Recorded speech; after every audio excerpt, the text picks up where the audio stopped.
প্রাণ অনুগত সেনাপতি চামর আর চিক্ষুর এতক্ষণে অন্যান্য ঋষিদের যজ্ঞ পণ্ড করে দিয়েছে। এক বিন্দু হবিও স্বর্গে পৌঁছবে না। দেবতারা কিসের জোরে লড়াই করে? এবার আমার আক্রমণ শুরু হবে স্বর্গরাজ্যে।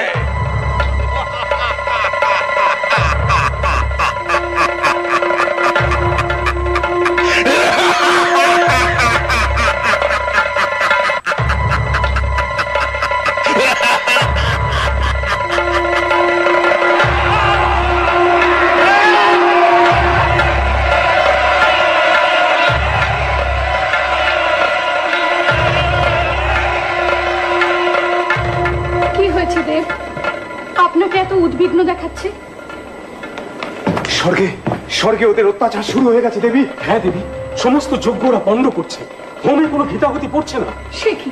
তাহলে আপনাদের খাদ্য? দেব বরুণের অবশ্য অসুবিধা নেই, তার 12টি সুরা ব্যবস্থা আছে। আর দেবরাজের সোমরসের ভান্ডার তো অপরন্ত। কিন্তু না না, অবস্থা অত্যন্ত প্রতিকূল অগ্নিদেব। ওরা স্বর্গে প্রচন্ড অত্যাচার শুরু করেছে। সে কি? এরকম ঘটতে থাকলে তো অত্যাচার নয়, এই তো আমি এইমাত্র দেখে এলাম আমার ছাগ বাহন মরে পড়ে আছে। আমার স্বর্ণরথ চোখের নিমেষে অদৃশ্য হয়ে গেছে। কিন্তু এরকম ঘটলে তো। প্রভু প্রভু প্রভু, কি সংবাদ মাতলি? আমার রথ কি? হ্যাঁ প্রভু, আপনার রথ বিশাল চোখের সামনে দিয়ে মিলিয়ে গেছে। আশ্চর্য! সত্যিই আশ্চর্য দেবী। অশ্ব উচ্চৈঃস্রবার আর্তনাদে ছুটে যাবার সঙ্গে সঙ্গেই এই ঘটনাটি ঘটেছে।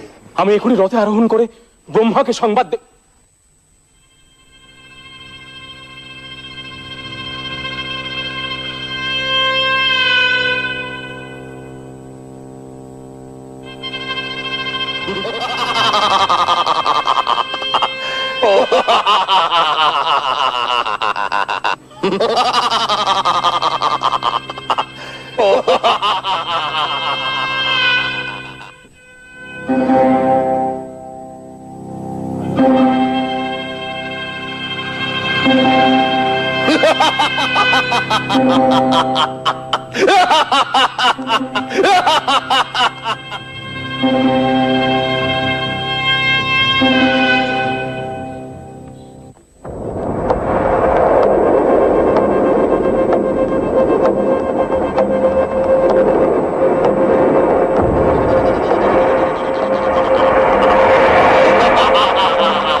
থাম থাম, খাপুরুষ কোথাকার।